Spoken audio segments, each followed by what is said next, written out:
Salve, família!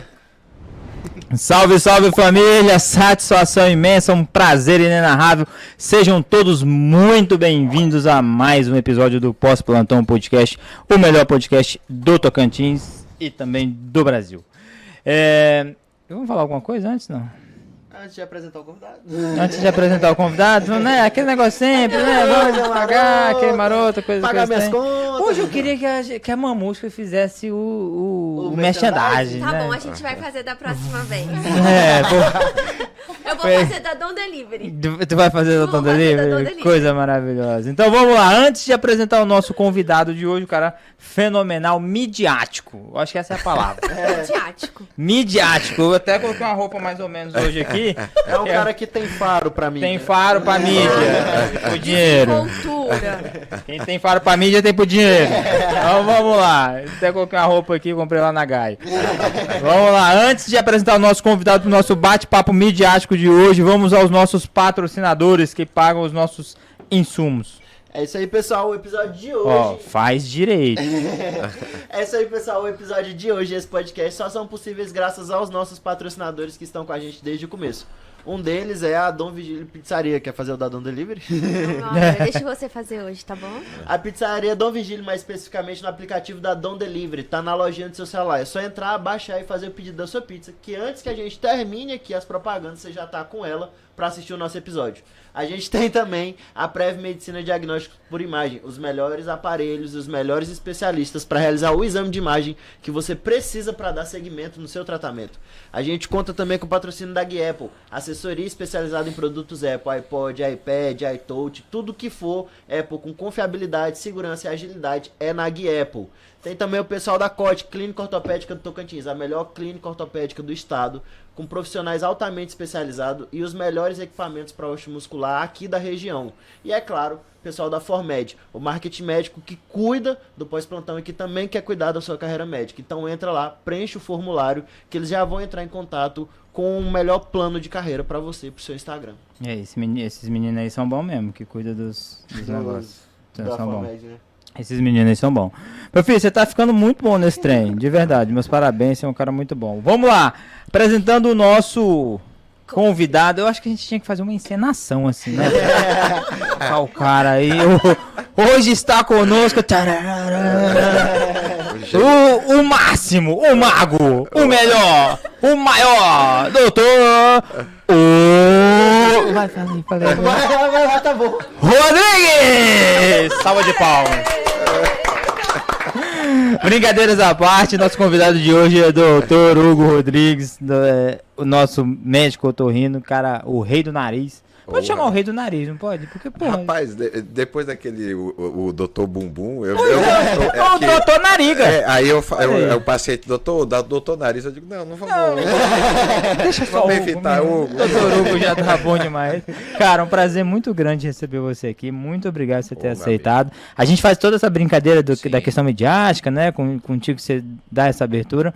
Mas é um prazer grande pra mim, como médico, como colega. E tenho certeza que pros meninos aqui também, porque você é um cara que está na mídia, né? Você é um cara que está nas redes sociais, com seu trabalho, que é de excelência, tecnicamente muito bom, mas que também se projetou muito nas mídias sociais e isso vai te trazendo vários benefícios com relação a isso. Eu acho que no mundo que a gente está hoje, no meio médico que a gente está hoje, isso é importante. Claro. Talvez isso a gente vai discutir Sim, muito vamos aqui. Conversar sobre isso. E como a gente tem vários colegas e telespectadores que são de outras cidades, se apresenta aí pra galera quem que é o Hugo. Meu nome é Hugo Rodrigues, sou otorrinolaringologista, estou aqui em Palmas como otorrino há 8 anos, já conheço Palmas há muitos anos, eu morei aqui, uma curiosidade, eu morei aqui em Palmas em 98, eu era um adolescente e comecei a namorar minha esposa em 2006 e ela é aqui de Palmas, então assim, eu me reencontrei com Palmas em 2006. Ah, foi? E aí eu era estudante de medicina, como vocês.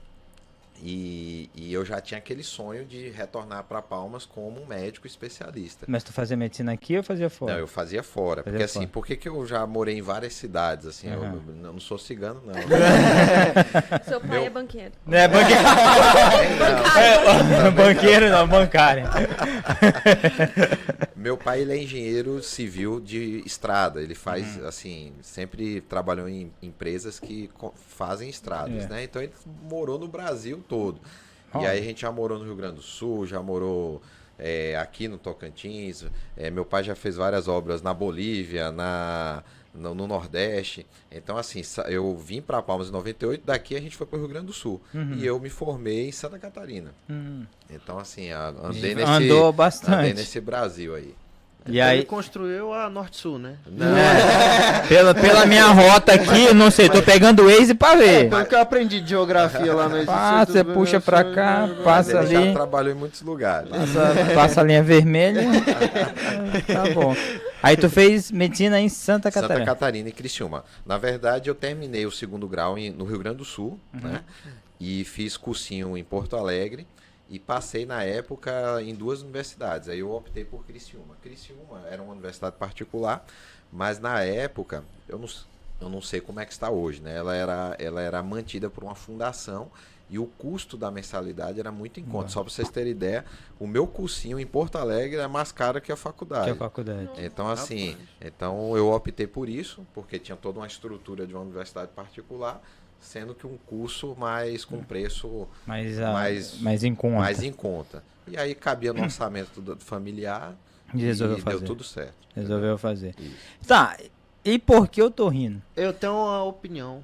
Acho que foi quando a professora estava ensinando a falar otorrinolaringo, que todo mundo falava a palavra difícil. Aí ele aprendeu a falar primeiro. Esse aí que eu quero Aí eu vou fazer isso aí. Não foi? Porque esses trem com O que a gente tem aí, eu tô rindo, oftalmo, ortopedia, não sei o que lá, esse trem não é da medicina, né? Tá de brinco. É o que eu brinco com o pessoal. Pessoal, você é médico? Não, eu sou otorrino. Não, é o seguinte, realmente é otorrino, muita gente me pergunta assim, por que otorrino? E na minha universidade, como na maioria do Brasil, você não tem muito contato com otorrino.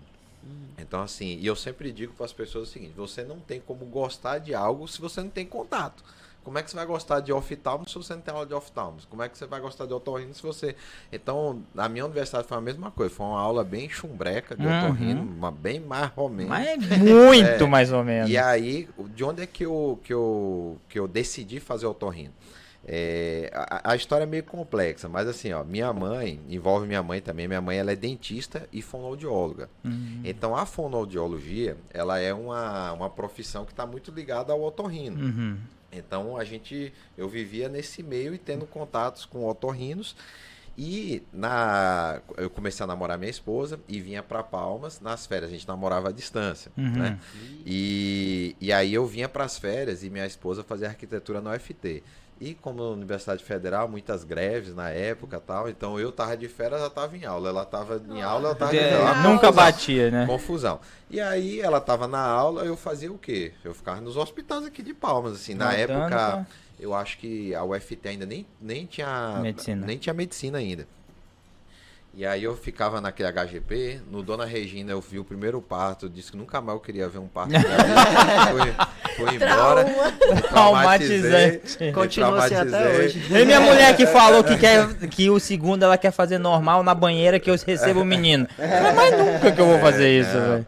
E aí, na época, eu fui bater ali no Hospital Otorrino, ali na Teotônio, com o Dr. Antônio de Deus. Sim. E aí a gente teve contato. Aí eu tive contato com ele me permitiu que eu acompanhasse as cirurgias e eu me apaixonei pela especialidade. Então, no 3º ano da faculdade, eu já tinha decidido fazer otorrinolaringologia. E eu acho isso muito importante, e aí eu falo aqui para o público que está nos assistindo, às vezes eu converso com as pessoas do internato e muitas vezes, eu não sei o que fazer, ou eu não sei o que eu vou fazer. Tudo bem, isso aí não é algo condenável, mas eu vejo assim, que quando você decide a área, sua mente muda, seu foco muda, sua motivação muda para estudar para a residência. Porque, por exemplo, na minha época, a residência de otorrino era muito concorrida, até hoje, mas naquela época tinha pouquíssimos serviços. Então, assim, só de você saber, não, eu vou para uma área que é muito concorrido, tem pouco serviço, é muito filho de otorrino que passa, tem muita carta marcada, ou seja, eu já fui com a mentalidade assim, cara, ou eu me dedico nisso aqui, ou eu vou ser atropelado. Então, assim, tua mente muda, entendeu? E eu sempre gostei de cirurgia. Então, assim, eu entrei na faculdade sabendo que eu ia fazer alguma coisa de cirurgia. Não sei o quê, mas eu ia fazer. E aí, a otorrino, ela tem isso, né? Ela tem uma parte clínica muito bacana, muito boa, muito rica. Tem muitos otorrinos que fazem só clínica. Nada cirúrgico. Nada cirúrgico. Ó, existe pessoas que fazem só a parte de voz, sem operar. Explica pra nós aí o que faz o otorrino, porque aí, de verdade, eu não tive isso na faculdade, eu não sei. Isso, a otorrinolaringologia, ela é uma especialidade que nos últimos anos ela se expandiu muito, né? Vou dar um exemplo. Há 30 anos atrás, o otorrino só operava o ouvido. E mal tiravam as amígdalas, entendeu? Então, assim, era a amígdala e o ouvido. Hoje, eu sempre digo o seguinte, com a evolução dos antibióticos, o acesso à saúde, você pode ver que é muito difícil você chegar num consultório, aquele ouvido crônico, aquela pessoa com aquela otite crônica para operar. Hoje, quem faz a parte de otologia de ouvido, ele tem que fazer implante coclear, prótese internas, estapedotomia, cirurgias mais avançadas de ouvido, aquelas mastoides de ficar tirando colesteatoma, hoje praticamente a gente não vê. No SUS ainda vê, mas no consultório difícil. Eu vou lhe dizer que em 8 anos de Palmas, eu acho que no consultório eu peguei uns 3 colesteatomas. Agora no SUS, no HGP, pessoas de baixa renda, realmente pode pegar mais. Mas, por exemplo, hoje, se uma criança ela vai no posto de saúde, ela tem uma amoxicilina ali. Ela tem um antibiótico, mal, mas tem. Antigamente não. Antigamente o povo botava chá de não sei o que no ouvido, leite de peito. Leite de peito. Era um monte de coisa. Aquela confusão. Eu sou dessa época, do leite do peito, assim, que era quentinho. A especialidade ela foi evoluindo. Então, hoje em dia, tem otorrinos que mexem só com a parte de voz. Tem otorrinos que só atuam na área de rinologia, que sempre foi minha paixão desde que eu entrei na residência. Tem otorrinos que fazem só a parte de plástica facial. Tem otorrinos que fazem só a parte de tumores de base de crânio, acesso à neurocirurgia. Por exemplo, um neurocirurgião vai fazer uma retirada de tumor de hipófise na base do crânio. O otorrino que faz o acesso. Por vídeo, entendeu? Então, o otorrino ele faz todo o percurso pro neuro acessar. Que doido, velho. Fazia por quê? ideia. Ele é tipo camisa 10. Só pá, joga pra cá, então, joga assim, pra lá. E o ouvido hoje, por exemplo, quem se dedica à cirurgia de ouvido, ele faz reconstrução de tímpanos e tal, mas assim, existe uma doença chamada otosclerose. Você coloca uma prótesezinha auditiva ali e ele transmite o som ali, a vibração, ele substitui o ossículo. Um implante coclear, né, que é aquele ouvido biônico, né? Então, assim, que em grandes centros aqui no Brasil, aqui Palmas, na minha opinião, já poderia ter a cirurgia de implante coclear, só que exige uma equipe multidisciplinar muito grande, fonos muito treinadas, né? Outra então, coisa. Assim, como dizer, o buraco é mais embaixo, entendeu? Muito engraçado que você falou umas 40 doenças e uns 5 tratamentos aí, eu não sei nenhum. Eu sei a amoxicilina. Não, eu treino do lado da colecistite aí que ele falou, não sei. Colecisteatoma, eu sei que é colecistite. É uma coisa que realmente me angustiava quando eu entrei na residência. Não, é diferente, cara. Isso, é porque assim, ó, por exemplo, você chega na residência, realmente você não teve uma base na faculdade, você está entrando numa especialidade meio do zero.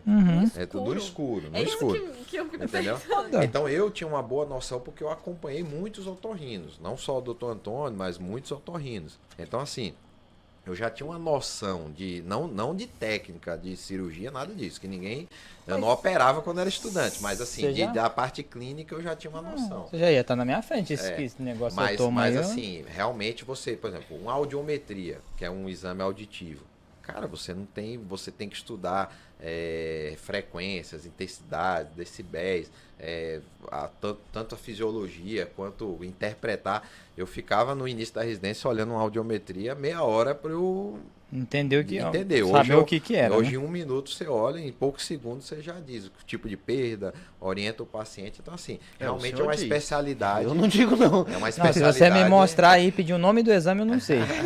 É uma especialidade realmente específica que exige muito específico, cara. Um estudo específico, né? Muito...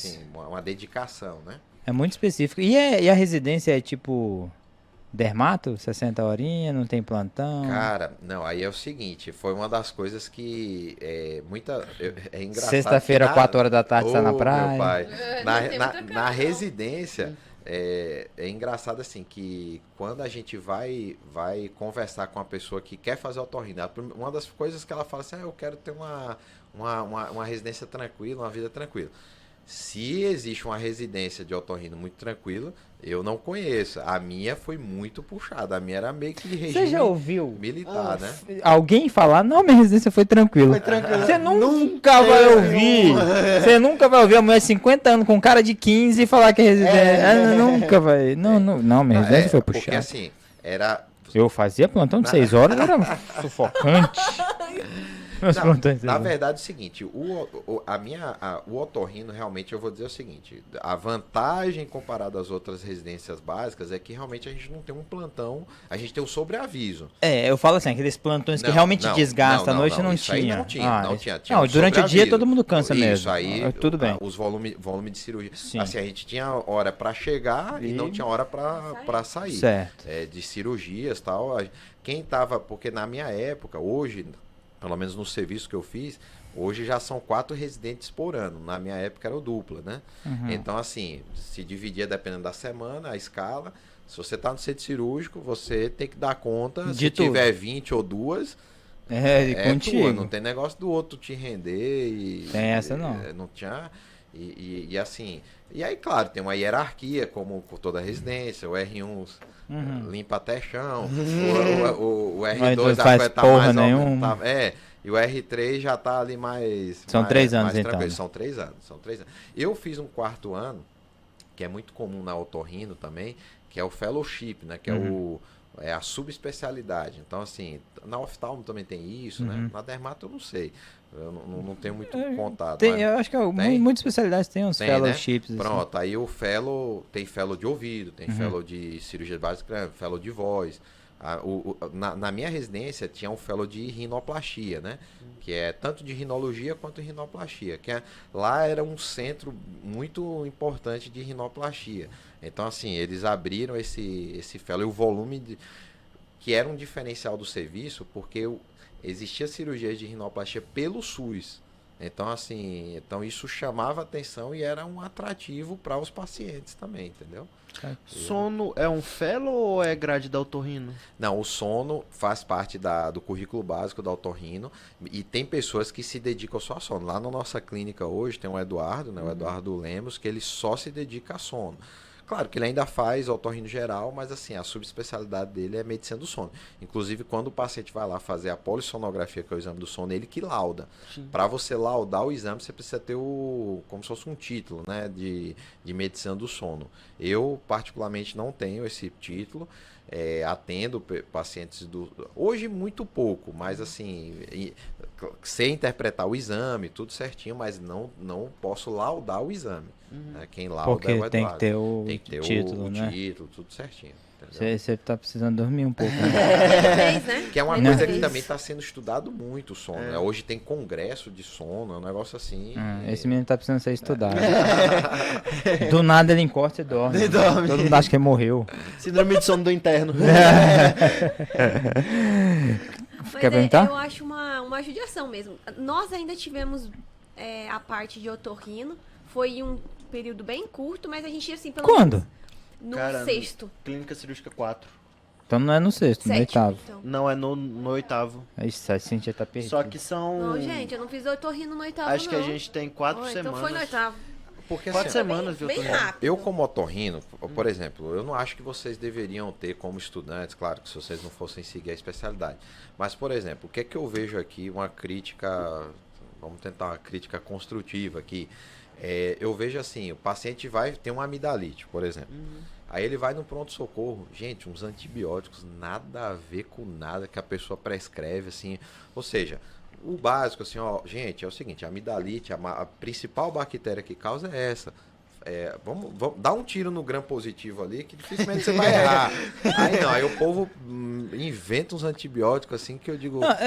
Entendeu? Talvez você fale assim, do tipo, não fazer uma grade, uma matriz de Isso, residência da mas o otorrino, básico. mas o basicão. Por exemplo, Primeiro um Primeiro básico, contato. por exemplo, E otite? A diferença é uma otite externa de uma otite média. Porque se você não fizer um diagnóstico correto, o tratamento é totalmente diferente. Por exemplo, a otite externa é gota otológica. A otite média é antibiótico via oral. Aí eu vejo os inversos. Então, e muitas vezes a otite é só a história.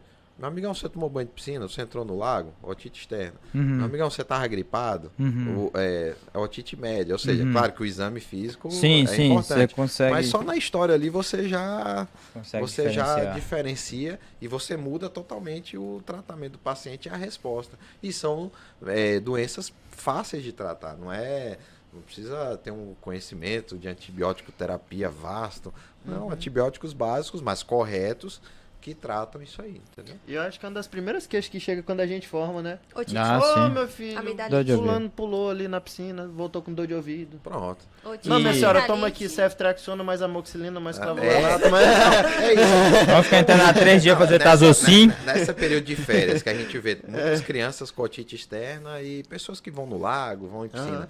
Cara, o povo com uns coquetéis assim gigantes, uma gota ontológica resolve a vida do paciente, entendeu? Então, assim, coisas básicas. E eu digo para as pessoas, gente, se vocês forem no meu consultório, eu oriento vocês. Se vocês. Uma aula simples, vocês. Dá para orientar bem o estudante quanto a isso. Coisas básicas, não precisa ter. Não precisa ser um mega especialista, não. Tá, mas aí tu acabou saindo um pouco da parte doença e tu foi pra parte estética, ou... Vamos lá, eu realmente, isso aí foi uma surpresa pra minha vida, viu? Isso aí, eu tô aqui abrindo meu coração, não foi algo que eu planejei isso aí, porque assim, ó, quando eu me apaixonei pela rinoplastia na residência, eu era R1, eu já sabia que o local que eu ia fazer residência já era referência. Mas cheguei lá, me apaixonei pela cirurgia, pela técnica, pela autoestima, vendo a mudança da autoestima dos pacientes. E aí, o que eu pensava assim na minha mente, assim, né? Eu falava para minha esposa, eu falei, olha, eu acho que isso aqui vai ser uma aposentadoria para mim. Que sentido? No final da minha carreira, eu vou reduzir minha carga horária e eu posso fazer poucas rinoplastias e manter um padrão de vida. E aí eu cheguei em Palmas aqui há 8 anos atrás e eu não esperava isso. Eu tive alguma resistência de alguns colegas cirurgiões plásticos, mas assim, a maioria eu me dava super bem, porque lá onde eu fiz residência, o nosso entrosamento com o cirurgião plástico era excelente. Tipo assim... Porque ia ser minha pergunta, quem eu procuraria, um otorrino ou um cirurgião plástico? Olha, eu sempre digo para as pessoas, gente, é o seguinte, eu conheço excelentes cirurgiões plásticos que operam nariz e excelentes otorrinos. E já vi narizes ruins de otorrinos e narizes ruins de cirurgião plástico. Os dois podem fazer? Podem fazer. Então, eu não sou aquele cara que, faça com otorrino. Eu, claro que se você perguntar, eu vou enumerar vantagens de fazer com otorrino. Sim. E o cirurgião plástico vai falar vantagens. Mesma coisa. Eu acho que a gente pode ter uma relação super amigável e saudável. Só que vocês vão ver, quando vocês entrarem no mercado de trabalho, existem alguns colegas extremamente complicados e assim, quando eu digo competitivos, não competitivos do ponto positivo, mas que quer te derrubar, que quer te a forma de competir é querer derrubar o outro. Né? Destruir com a pessoa, entendeu? Então, cheguei aqui em Palmas, eu enfrentei alguns problemas que hoje, graças a Deus, não tem mais. E hoje eu tenho um relacionamento excelente com, eu acho, praticamente todos os cirurgiões plásticos aqui de Palmas. A gente tem um ótimo entrosamento. Mal te pergunte, Hugo, que tipo de problema uma pessoa pode enfrentar quando chega pra cá querendo fazer seu trabalho? Assim? Não, vamos lá, o que é que eu enfrento? Ameaça, por exemplo? Assim. Rapaz, eu recebi ameaça. Jura, cara? Eu tô falando sério, eu recebi ameaça, recebi assim... a cidade é pequena, então, por exemplo, existia recados dados, né? Tipo assim, pacientes iam lá no meu consultório, eu fui lá no consultório fulano de tal, e o fulano de tal disse que você não pode fazer a cirurgia, que você tá cometendo uma ilegalidade e tal. Aí assim, era engraçado que eu parecia, sabe aquele pessoal que vai pra CPI lá do Congresso com os dossiês? Aí eu andava assim com o documento da minha sociedade, Sério, velho? Do currículo básico da Pra otorrino. comprovar que tu podia fazer. O currículo do MEC, dizendo que na residência de otorrino se ensinava rinoplastia, na prova de título caía rinoplastia. Não estou exercendo Ou a minha seja, profissão. eu falei, o nariz é uma especialidade da otorrino. Então assim... Caraca. Mal-estar. Chegar o momento que você precisa comprovar isso, você tá então, muito assim, fodido, então, velho. Só que a coisa foi melhorando em que sentido? Aí é o que eu digo que a Bíblia nos ensina, né? Pagar o mal com o bem. Em que sentido? Cara, eu digo assim, olhando para a câmera aqui de vocês, eu nunca falei mal de colega no consultório. Nunca abri mão. Inclusive vendo coisas assim, erros cirúrgicos que chegaram até mim, porque um dia pode acontecer comigo também. Ou seja, a cirurgia não é algo perfeito, às vezes sai Fora daquele negócio. do que a gente planejou. Nunca falei mal de colega, nunca, muito pelo contrário, eu sempre colocando panos quentes e tal. E as pessoas que mais falavam mal eram as que eu mais corrigia os problemas. Aham. Então pronto, então foi apaziguando a situação. Hoje se a gente se encontra na rua, me Oi, abraça. tudo bem? Oi, querido! Oi. Quanto tempo, saudades, Só inclusive. até. E a coisa assim, vai fazendo teu trabalho que a coisa vai dando certo, vai fazendo teu trabalho. Então assim, e aí o seguinte, isso é um olhar aqui que eu vejo dos cirurgiões plásticos de Palmas, tá? Quando eu cheguei em final de 2014, há 8 anos atrás, não tinha um cirurgião plástico que se dedicava à rinoplastia. Tinha cirurgião plástico que fazia rinoplastia, mas assim, que levantava essa bandeira, que se estudava, se dedicava. Então assim, como eu fazia isso e me dedicava a isso, então a gente foi fazendo um trabalho tanto de divulgação quanto de resultado. Você foi nichando foi mesmo. nichando, criando um número, e o número de cirurgias foi aumentando, a um ponto que de 2 anos para cá, realmente eu tive que tomar uma decisão. Eu não consigo hoje mais lidar com cirurgias funcionais e cirurgia e rinoplastia. Eu tive que optar por me dedicar à rinoplastia. E claro, o paciente que quer fazer uma rinoplastia comigo, ele já faz a cirurgia funcional também do nariz. Sim. Mas, por exemplo, eu quero só fazer cirurgia funcional.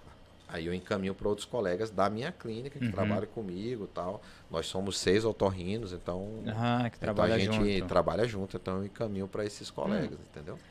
Eu Pode acho falar. interessante falar essa questão, né, do início de carreira, como que foi essa transição, porque muita gente tem aquela visão de que não, é médico, já, né, já Sim. sai fazendo vários consultórios cheios, e na realidade não é bem isso, né? Não, e eu vou lhe dizer assim, ó, que, cara, bateu uma depressão quando eu cheguei em Palmas, porque assim, ó, Palmas, ela tem uma característica, né, vocês que são estudantes, aqui tem uma fama que todo mundo que chega aqui fica rico.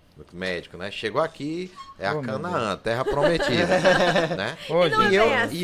O cara que sofre na residência, come o pão que o diabo amassou, ganha pouco, que na residência a gente ganha pouco, né? Uma bolsa miserável, né? Chega aqui.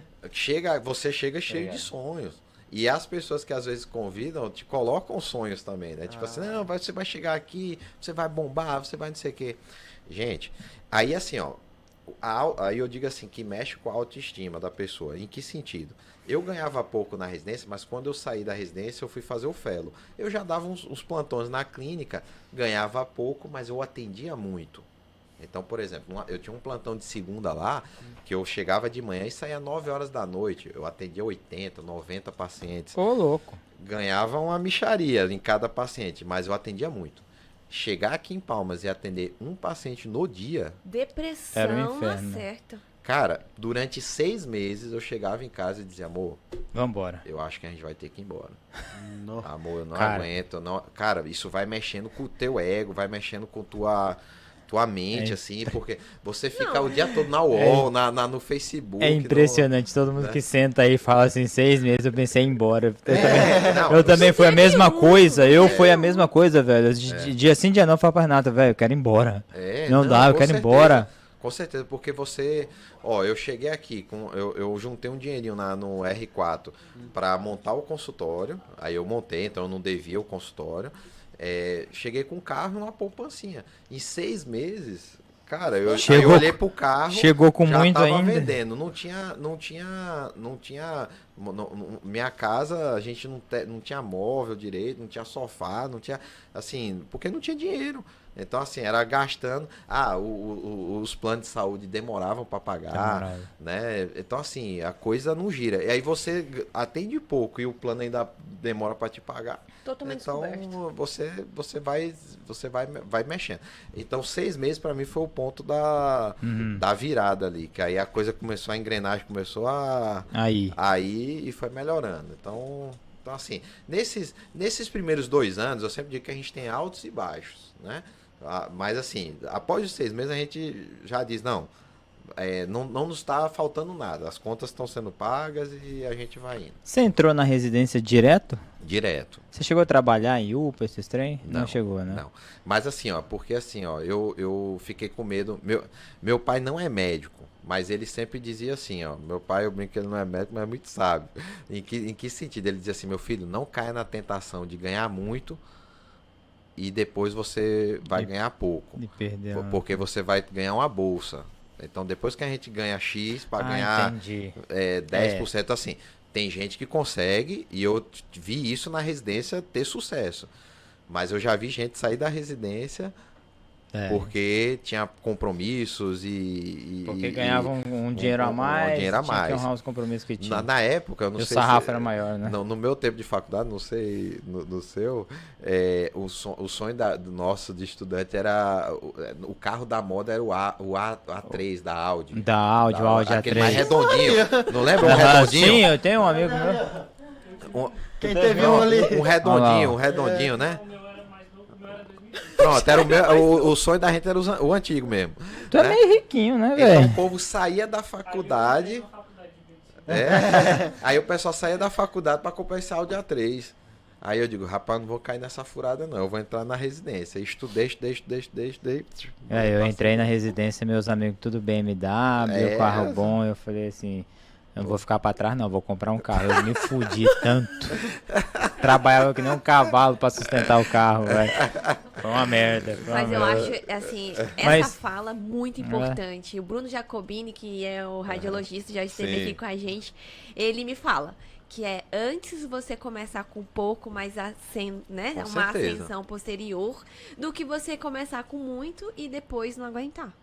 Porque assim, vamos lá, você ganhando, eu fiz a loucura uma loucura que hoje, que eu brinco que se tornou uma bênção, né? Mas assim, eu me formei e casei e fui pra residência. Inclusive, era a piada que eu fui fazer. A loucura, não é o formar. Encontra a loucura na frase. Qual que é a loucura da frase? Casar. Aí, meu filho, boa. Porque é o seguinte, casou e foi para a residência. Na minha residência eu fui... Não, a residência ainda não é loucura. Formei, fui para a residência. Casei, formei, casei, fui para residência. Eu subi um pouquinho. E eu não conto pra vocês que eu fui fazer a prova de residência e fui fazer a entrevista, eu era noivo. Primeira coisa, tirei a aliança. Por quê? Lógico. Na entrevista, quem é noivo, quem é casado, tem fama do quê? De não trabalhar na residência porque tem que sustentar a casa. Pai do Tem guarda, essa moda. Eu não Tem. sei hoje Tem, como é que tem. Na minha época... Tem, que eu até saí hoje ali, tem. Tinha. Então pronto. Tirei Tanto é que a gente tem residente hoje que a gente sabe que é casado, tem família e tudo mais, e que os entrevistadores estavam comentando isso. Não teve entrevista. Os cirurgiões estavam comentando isso. Sim. Né? Aí eu não era noivo. Eu era noivo, mas assim, pra quem tava me entrevistando, eu não era noivo. E 3 meses depois, eu entrei na residência casado. Rapaz, quando os caras me viram com a aliança na mão esquerda, eles olharam assim, tu é casado? Sou. Eu casei no mês passado. Aí ele, tu nem era noivo. Não, era. Aquele dia eu tinha esquecido a aliança. Eu esqueci a aliança. Ninguém me perguntou. Nem falou nada. Então assim, aí eu cheguei casado. E a minha esposa, ela foi fundamental nesse meu fortalecimento. Por quê? É o que você falou, de ganhar pouco e tal. E a gente começar do baixo ali, da dificuldade. Por quê? Rapaz, a gente não ia em restaurante, cara. A gente não tinha condição. Minha esposa era uma arquiteta que estava começando, já fazia projetos, ajudava ali no sustento da casa. E eu ganhava aquela bolsa de residência. Então, assim, imagina se eu caso com ela, vou dar um monte de plantão, ganho bem, compro o carro, a BMW dos amigos aí. Moço, para voltar para ganhar a bolsa, para você não ir em restaurante, para você não comer as compras no mercado. Moço, quem ganha contado, ele não compra qualquer carne, não. Ele não compra carne cara. Qual é a carne, Pina? Né? Então, assim, eu sabia a carne, né? As carnes, né? O franguinho ele tá lá, moço, é a cartela de uva. Então é isso. Então, tudo isso é o quê? É dentro do orçamento. Cadê o time do Flocão? O time do Flocão. Mas te falar, os caras são do macarrão e salsicha. Mas te falar. Véspera de prova, ele foi lá em casa, meteu-lhe um macarrão com salsicha, filho. Mas trazendo. O todinho pra comer lá. Mas trazendo pra cá, o Hugo, agora, trazendo porque hoje, o Hugo de hoje, certo. né?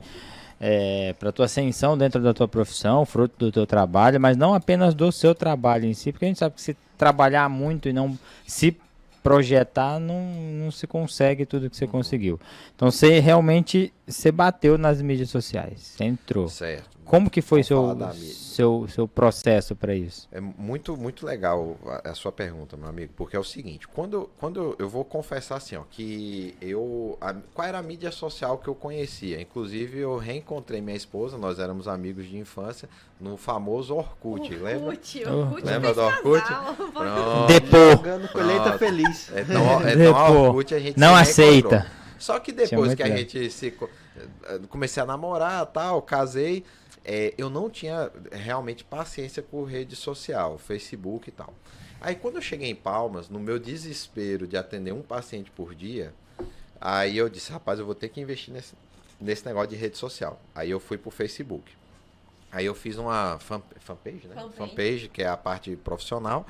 E comecei a divulgar, patrocinar anúncios e tal. E eu fui vendo que aquilo ali foi me trazendo resultados na época. Inclusive já existia o Instagram, mas eu digo, cara, eu mal dou conta do Facebook. Esse tal de Instagram, não quero mexer com isso não. E eu vou ficar doido. E aí, aquilo ali foi me trazendo resultados em consultas e cirurgias. Só que também eu fui me cansando do Facebook. Fui me cansando do Facebook e tal. Aí eu fui visitar um amigo meu na Paraíba, que ele, no casamento dele, e ele disse assim, Hugo, por que tu não faz o Instagram, cara? O Instagram é muito melhor que o Facebook. Eu falei, caramba, eu já tô cansado de rede social. Aí ele pegou meu celular, ele baixou o aplicativo, fez o meu perfil, criou a conta. E ele disse, se vira. E naquela época, o Instagram, não sei se vocês tinham conta naquele tempo, a gente ganhava seguidor muito rápido. Não sei se vocês lembram, assim, você abriu uma conta no Instagram e as pessoas da cidade te conheciam e aquilo ali, o algoritmo era bonzinho naquela época, né? Então, assim, ele te jogava para um monte de gente. Aí eu tinha 5 mil seguidores no Face, na página profissional. Do nada, eu tinha 13 mil seguidores no Instagram.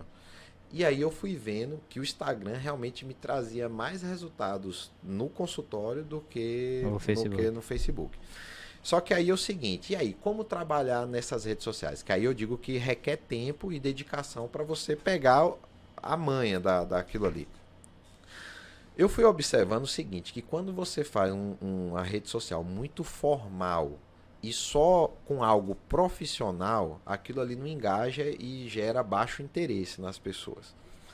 Só que também aí tem um equilíbrio. E aí, você vai expor sua vida social até quando, até onde? Porque assim, se eu posto uma coisa com a minha esposa, estoura. Comigo é a mesma coisa. Se eu posto algo de rinoplastia, o povo não quer ver. Do mesmo jeito. Então assim, isso acontece com todo mundo. E aí requer tempo e dedicação e você vai entendendo o que é que seu público quer.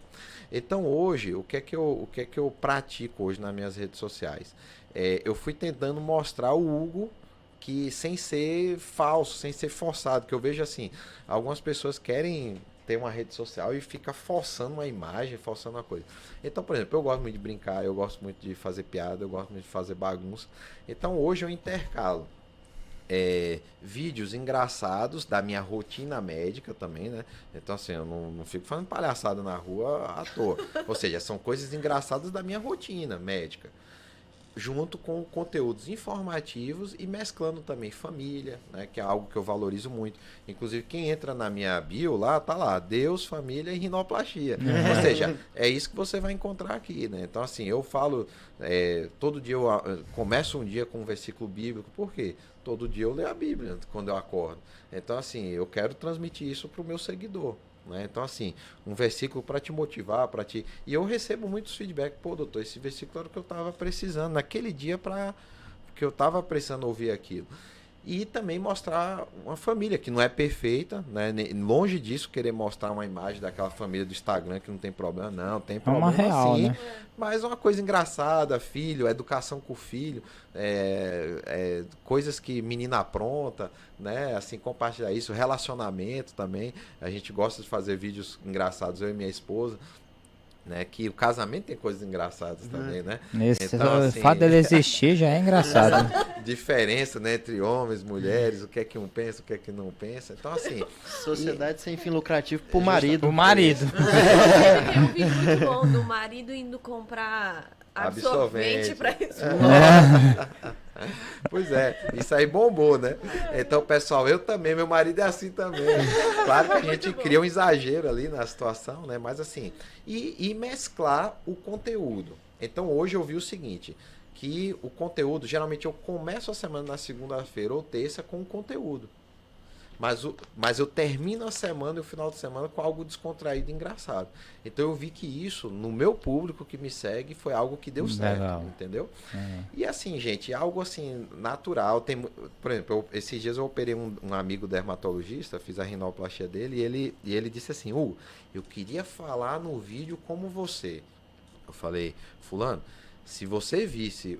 Como eu falava no início, cara, eu era todo travado, eu errava as concordâncias, porque assim, na medida que a gente tá na frente da câmera, a gente fica nervoso. Trava a gente erra. Erro que numa fala normal a gente não erra, mas diferente à câmera a gente, concordância verbal, a gente erra tudo. Conjuga um verbo errado, uma coisa, por quê? Nervosismo, ansiedade.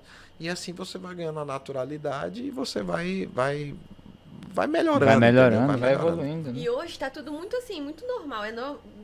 Ninguém vai achar estranho se tu pegar, sacar o celular na rua e fazer alguma coisa ali. Sim. Né? Antigamente existia mais aquela coisa, né? Nossa, com o que certeza. Ele tá fazendo hoje não. Hoje é com certeza. Novo, mas... E outra coisa também, o equilíbrio, que, por exemplo, as nossas regras de publicidade médica são rígidas, né?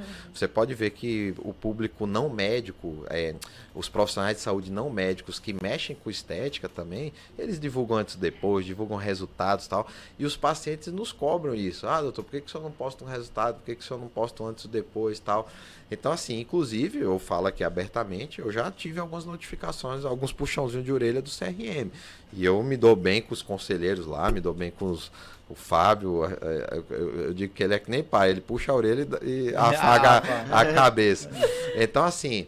Você é a favor da liberação? Cara, na verdade é o seguinte, eu sou a favor de uma modernização. Eu acho que...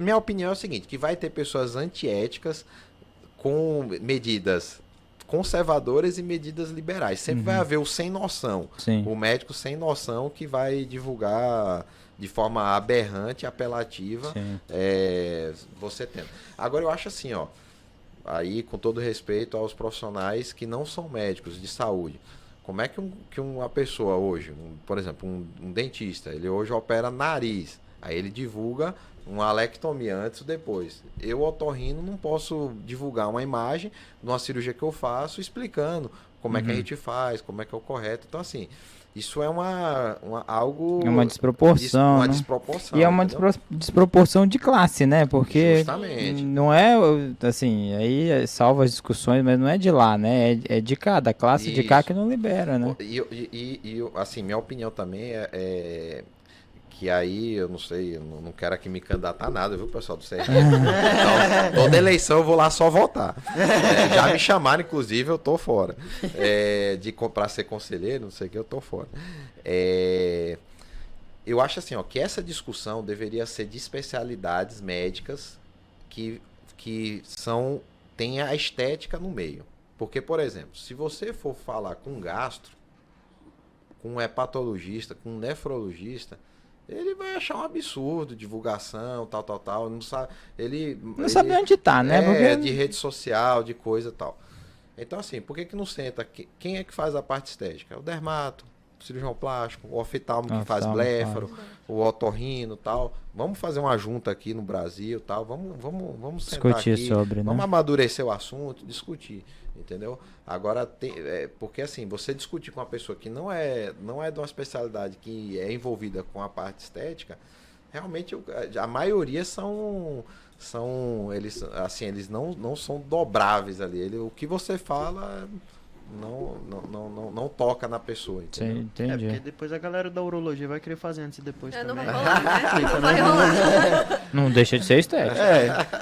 Tem a estética da GO também. Tem a estética da GO, GO. Antes e depois. por que não fazer? Mas você tá sendo muito antiquado. Por que tem essa onda agora de todo mundo quer mexer no nariz, assim, tipo, ninguém mais gosta do nariz de biscoito? Não, assim, ó, na verdade é o seguinte, Coxinha era, muita gente me pergunta. Eu não queria falar coxinha porque eu tô com vontade de comer coxinha. Que a pandemia deu o boom aí de rinoplastia, né? Na verdade, a rinoplastia, ela sempre figurou aí entre a primeira e a segunda cirurgia estética no mundo. Isso antes da pandemia já era. Ah, é? Então, existe épocas que a rinoplastia está em primeiro, existe épocas que a rinoplastia está em segundo. Mas ela sempre... Compete com quem? Com a cirurgia de mama. Entendeu? Na maioria das vezes. Pra mim, Então assim... competir com pró de mama, realmente eu tô muito desatualizado, assim, porque pra mim, prótese era disparado. Isso, mas assim, se você pegar estatisticamente, ela tá... Mas aí tem épocas que a prótese de mama, ela ultrapassa. Fica lá mais, aí né? depende da época, ela, né? Mas tá ali nessa briga. Agora, o que explica esse boom na pandemia, né? O uso de rede social, o uso de selfie, reuniões online que as pessoas começaram a se ver e não gostar da imagem. Concordo. Inclusive, aí eu bato num ponto sempre com o meu paciente. Eu sempre, na consulta que o paciente vai avaliar comigo, eu sempre mostro antes e depois, né, no meu consultório, mostro como é que vai ficar, mostro que não existe cirurgia perfeita. Eu, particularmente, não faço simulações, porque eu acho que isso mexe muito com a expectativa do paciente. Nossa, demais. Então, assim, existem médicos, e aí cada um tem uma conduta no consultório, aqui eu não quero entrar nessa discussão, mas que fazem simulações, e tem muitos mesmo que fazem, mas eu, particularmente, não faço. E eu sempre digo para as pessoas o seguinte: as pessoas estão acostumadas com o Instagram, com o tal do filtro do Instagram. Você pode ver, hoje a pessoa, ela afina o nariz, ela faz isso, faz aquilo, ela se transforma num rostinho de criança, envelhece, tudo isso no filtro do Instagram. E eu digo, gente, a rinoplastia eu tenho certeza que você vai sair daqui melhor, mas não é filtro do Instagram, não é Não algo... pensa que vai ficar igual ao filtro. Eu não sou Deus, tá? Então, assim, eu sou um homem, um cirurgião. Então, assim, para você dar um choque de realidade no paciente. Por quê? Aí é que eu vejo que sempre vai existir pessoas apelativas. Então, pessoas que prometem algo que elas não podem cumprir. Então, eu sempre sou muito realista com o paciente. Eu acho que isso já me evitou muito problema, entendeu? Por que dá muito hematoma aqui? Hoje em dia eu te digo que dá menos, mas assim, ó, mas esse hematoma e esse olho roxo é da fratura do nariz, né? Então, assim, porque a fratura do nariz, tem muita gente que pensa assim, você bate no nariz. Não. O osso do nariz, quando ele é largo, ele é fraturado para ele ficar mais fino, mais delineado. Então se a pessoa tem um nariz mais largo aqui, tu na cirurgia tem que quebrar ele. Quebrar para ele ficar mais fino nessa E se ele região. tiver um calombo aqui? Aí isso é desgastado, ele é raspado. Aí tu raspa. Igual a lixa que pega na Eu quero fazer uma reclamação aqui. Reclama? Por que é que todo mundo me sacaneia que é ortopedista, é pedreiro, é marceneiro, e o cara aí que usa um martelo não é cheio de terno. Tu já viu colocando uma perna antes e depois? Não, mas eu uso com muito mais classe. Tu já viu antes e depois? E muito mais conhecimento. Tu quebra com furadeira, com muito mais conhecimento. Ele tem furadeira também? Tem não. Tem uma lixa. Eu até falei. Tem um martelo? A lixa é uma pinça. Um tempo atrás. Não, mas eu vou lhe dizer como é que a gente tá hoje fraturando o nariz. Aí você vai ver que eu tô muito mais chique que o ortopedista. Mas assim, uns 2 anos atrás eu fiz um nariz e o paciente aproveitou e fez uma cirurgia de ombro com um colega. E aí eu falei, olha, geralmente eu prescrevo esse tipo de antibiótico. Aí o ortopedista deu a opinião dele em relação ao antibiótico, né? A opinião dele é aí eu falei, cara, que ponto eu cheguei? Eu tô discutindo antibiótico com um ortopedista. mas entendeu?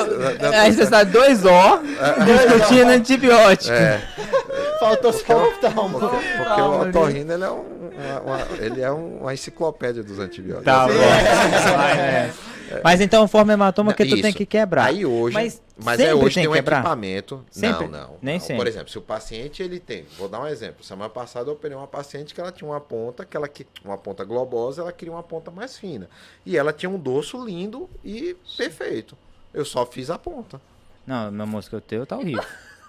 Não, meu nariz é lindo. Não, vem falar que não. Por Deus, tá lindo. E por quê? Tu é assim, ó, e vamos falar um negócio da parte estética no sentido de, não de ética, mas na questão de bom senso. Tu acha bonito aqueles narizes muito finos? Porque eu acho, por exemplo, da minha opinião, eu acho muito feio. Se eu fosse otorrino, no caso a pessoa pedisse, eu ia falar pra ela, olha, talvez não vá ficar legal. Sim. Tu dá esse tipo de orientação para o paciente ou tu segue o que ela quer? Não. Na verdade é o seguinte, claro que é importante a gente ouvir o paciente, né? O paciente ele chega lá, a primeira coisa que eu pergunto, o que é que você quer? O que é que você deseja? Qual é o seu objetivo, né? Pronto, aí eu vou anotando o que é que ele quer, aí eu fotografo o paciente e aí é a minha vez de eu dar minha opinião. Eu prezo muito pela naturalidade. Isso é meu estilo de nariz, minha opinião. Eu não gosto daquele nariz muito empinado, eu gosto daquele nariz mais natural, né? Agora, claro, existe o paciente que ele tem aquele estilo mais assim, vamos usar assim o termo patricinha, aquele nariz que ele quer aquele narizinho mais empinado, a paciente, e aquele paciente que é extremamente conservador e quer mudar muito pouco. E aí eu digo que eu posso trabalhar nessa linha aqui, nessa linha tênue. Agora sim, eu confesso que como toda cirurgia, muitas vezes, o paciente ele quer ter uma ponta fina. Eu já vi narizes meus que o paciente está super satisfeito e, na minha opinião, ele poderia ter ficado um pouquinho mais natural. Mas alcançou o objetivo do paciente, entendeu? Mas hoje, a grande maioria dos meus pacientes, eles me procuram querendo um nariz mais natural. A grande maioria.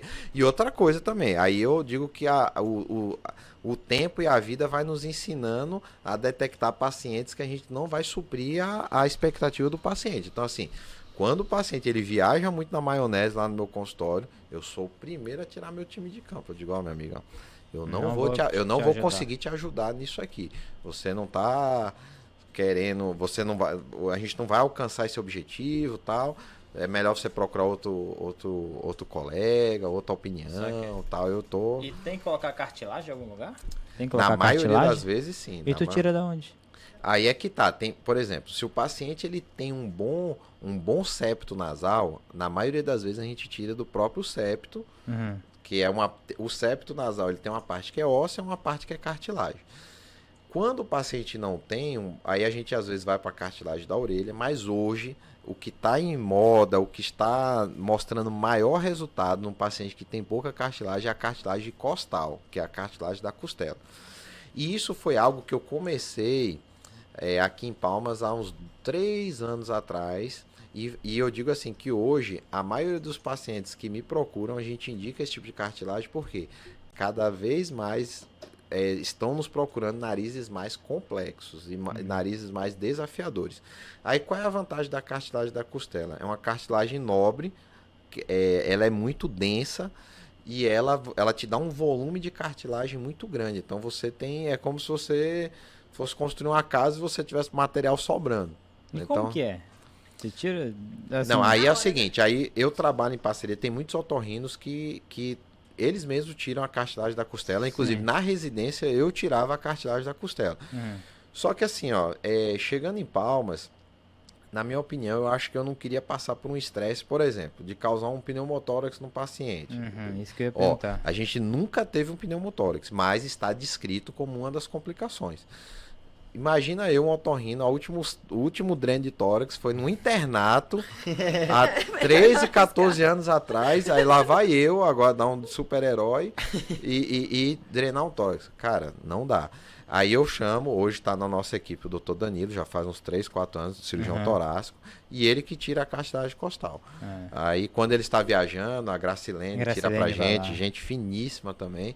E assim, os dois são fantásticos, nunca tivemos complicação nenhuma, nunca tivemos um caso de pneumotórax. Não, eles são sensacionais. Né? Sensacional. Então é um cortezinho abaixo da mama ali do paciente e é retirado a cartilagem da costela. Então aqui, então assim, é um material bacana.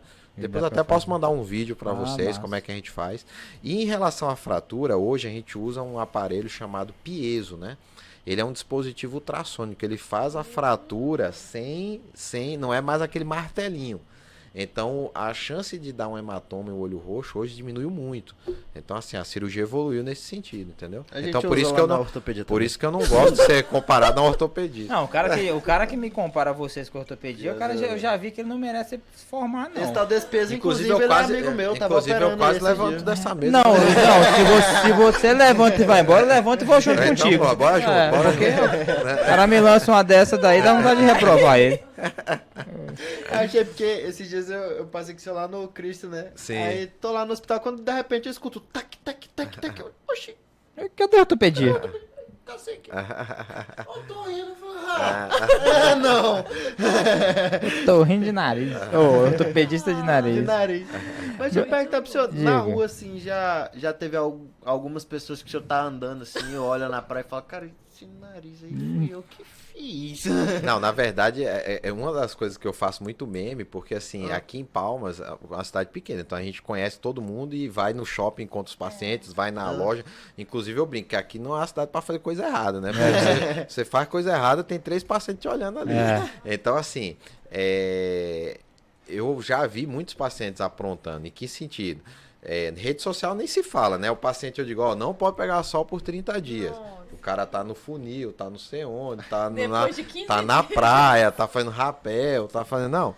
Aí, o mais engraçado foi uma paciente que eu tava no banco, e aí eu olhei uma paciente correndo na Teotônia, assim, ó, fazendo exercício. Só que eu tinha uns 15 dias que eu operei a paciente. E eu não tinha ainda com curativo. Eu olhei assim, aquele nariz ali fui eu que fiz. aí eu mando mensagem. Aí eu já gosto de uma zoação, né? Eu falei, fulana, você tá lembrado, né, que o exercício físico é só com 30 dias. Não, doutor, tô seguindo suas normas.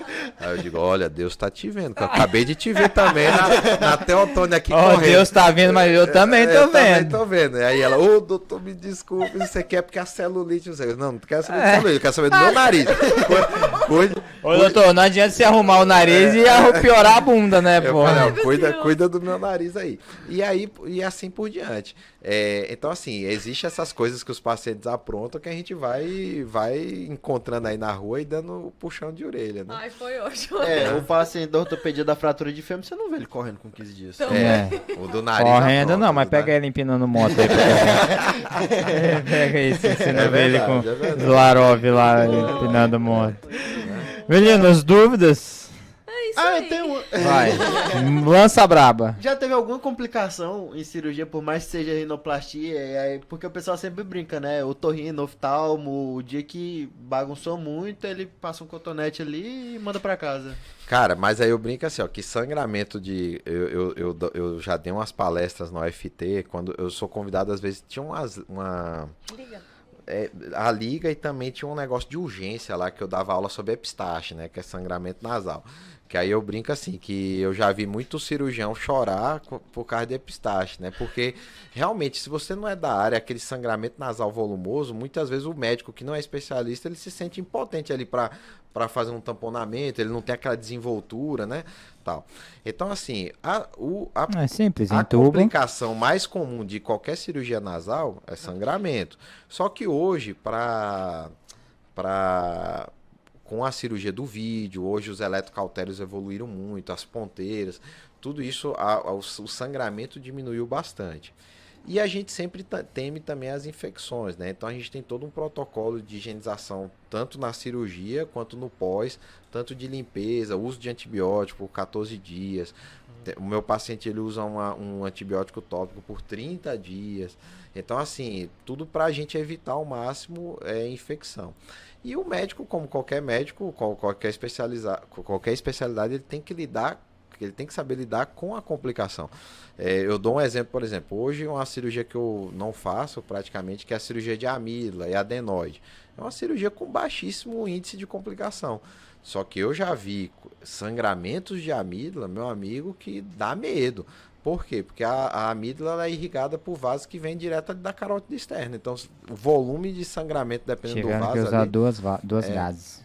É absurdo. Então, assim, e é um local que é difícil de dar ponto na garganta do paciente, né? Moça, pega duas gases assim, ó. Eu vou te ensinar. Tu pega duas gases assim, coloca aqui e pressiona, entendeu? Abre a boca! Abre a boca! Então, o médico ele tem que estar preparado para a complicação também, o inesperado, né? Uma coisa também que eu acho importante, como todo especialista, é o pós-operatório, né? Uma coisa que, modéstia à parte, eu digo assim, que tanto eu quanto a minha equipe, a assistência no pós-operatório, responder o paciente, tirar dúvida do paciente, qualquer coisa de errado, eu digo para o paciente, vá no meu consultório, eu quero ver. Qualquer coisa que sair do previsto, vá no consultório, ou seja, isso evita que você tenha alguma complicação maior, alguma coisa que evolua conforme você não espera. Então, essa assistência aí, e é uma coisa que o paciente valoriza muito também. Porque tem muito médico que opera, ó, vaza. Deixa no mundo aí o paciente e o paciente ele já tende a não seguir bem o pós-operatório, as recomendações. Então, se você não está ali colado no paciente, é importante, entendeu? O termo de consentimento também, o meu termo de consentimento, eu dou todas as orientações no termo também. Então, assim, além do termo colocar todos os riscos e tal, ele também ali já tem uma aula de pós-operatório ali para o paciente, ele pelo menos ali, ele está dizendo que leu aquilo ali, entendeu? Então, assim, bem amparado, entendeu? Então, é isso. É bom que você fica amparado, bom que o paciente fica orientado. Sim. Tem erro, né? Trabalho em equipe, tudo. Dúvidas, queridos? Mas... É bom, né? Ótimo. Acho que eu vou até tu vai fazer seu nariz? Eu vou conversar com o doutor depois. Tá precisando. Não tá, não. Tá, sim, senhora. Esse nariz de coxinha é a napa, nariga. É nariz de coxinha, doutor? Esse negócio é engraçado. Não, é engraçado que o pessoal fala assim, ó. Nariz de coxinha. O pessoal fala o seguinte, doutor, o meu nariz, que é uma coisa importante, assim, que você até falou assim, da padronização, né, do nariz, assim, que eu sempre digo o seguinte, ó, tem gente que me pergunta assim, doutor, você acha que eu preciso fazer uma rinoplastia? Ó a pergunta do paciente. Ele tá com bisturi aqui já. Aí eu falo assim, deixa eu só ver quantos boletos eu tenho esse mês. Aí eu falo querendo cortar aí eu falo pro paciente o seguinte, olha, veja bem, eu acho defeito no nariz da Miss Brasil. Putz, eu acho defeito em qualquer nariz. Agora o seguinte, o mais importante, te incomoda? Você é realizado com o seu nariz? Você é satisfeito com o nariz? Se for, não inventa de mexer nisso aí. Por quê? Porque você vai se incomodar. Como é que você é satisfeito com algo e você vai mudar algo que você é satisfeito? Você é satisfeito? Não mexa. Muito? Então não mexa não. Então, deixa coisa, ruim do jeito que não tá. Mexa, não mexa. Deixa então assim, ruim. isso é importante. Sim, isso claro. é importante pro paciente. Não tem prótese para colocar ao invés de costela? Cara, Não isso aí é uma coisa que os pacientes já me perguntam todo dia, doutor, por que tem um silicone que você põe na mama e no nariz não? Não se sabe o motivo, mas a rejeição, o índice de rejeição é muito alto no nariz. Então, assim, antigamente se colocava prótese sim no nariz e o índice de complicação, infecção e rejeição era muito grande. Inclusive, eu pego complicações de narizes que foram feitos há 10, 15 anos atrás, que foram colocadas próteses e chegam as complicações para a gente tirar e reestruturar o nariz do paciente, entendeu? Não, isso aí é uma... Tu tá querendo saber, né? Não, isso estão querendo saber do ácido hialurônico. Isso aí aqui, é polêmica. Vai. É porque é o seguinte... Tava acabando aqui, a minha já chegou com a Não, bomba. mas tem tempo? Tem, lógico, tem. Não, é porque é o seguinte... Tira o relógio dele aí. Não, é o tempo de vocês aqui. Pode responder. Posso falar aqui à vontade. É o seguinte... existe um procedimento chamado rinomodelação e a rinoplastia. E há uma rivalidade entre esses dois procedimentos. Então, eu não pratico a rinomodelação no meu consultório. Existem muitos médicos que fazem rinoplastia e fazem rinomodelação. Inclusive, eu já fiz curso de rinomodelação, mas eu optei por não fazer porque eu não gostei dos resultados. Em relação ao ácido hialurônico, eu vou dizer o seguinte, que se a rinomodelação for bem indicada em situações pontuais, eu não vejo problema. Inclusive, tem vários vídeos meus ali na rede social. Eu não fico entrando nessa polêmica e batendo em quem faz rinomodelação. Não entro nessa polêmica. E a vantagem do ácido hialurônico é que ele é absorvível e ele tem o antídoto, que é a hialuronidase. Então, por exemplo, se ele tiver alguma complicação, o dermato ou o profissional que fizer, ele vai colocar a hialuronidase e aquilo ali é dissolvido. Qual é a bronca que eu pego no meu consultório? Os preenchedores não absorvíveis. PMMA. O famoso PMMA. Cara, isso aí eu já PMMA peguei. Tinha que ser, não, tu é maluco. Tem gente, rapaz, esse PMMA daquela modelo e do Dr. Bumbum lá, que injetava na bunda do povo e morreu a mulher lá no apartamento. Sim, dele, sim, né? É ele mesmo. Então, assim, da necrose, moço, e o PMMA, todo dia eu recebo mensagem aqui, o paciente, uma modelo, blogueira de não sei onde, dizendo assim: doutor, fiz rinomodelação com PMMA, quero tirar. O senhor me dá garantia que dá para tirar? Gente, o tal do PMMA, ele adere no tecido, que vocês não têm noção. Ele adere na subderme, no osso. É que nem um tumor maligno. Ou seja, você, para tirar aquilo ali endurece de uma forma que eu digo para o paciente: eu não posso dar garantia que a gente vai tirar. E, inclusive, se o profissional lhe disser que promete tirar tudo isso aí, não vá nele. Ele tá mentindo, porque ele adere de uma forma no tecido. Pode perguntar a qualquer dermatologista que ele vai te dizer a mesma coisa. E eu já peguei também necrose com ácido hialurônico, mas por quê? Porque embolizou vasos que nutriam determinadas regiões do nariz.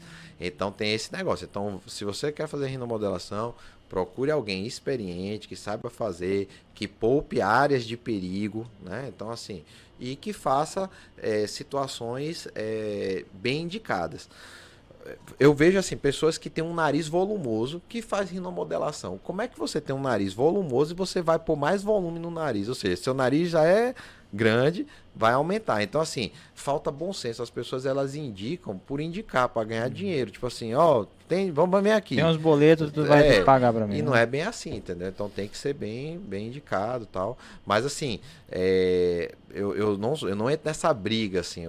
Nas minhas redes sociais, eu brinco com as pessoas: gente, se vocês forem procurar briga, pode procurar outro perfil aí, porque eu não falo mal, eu não entro em polêmica, eu não entro em discussão.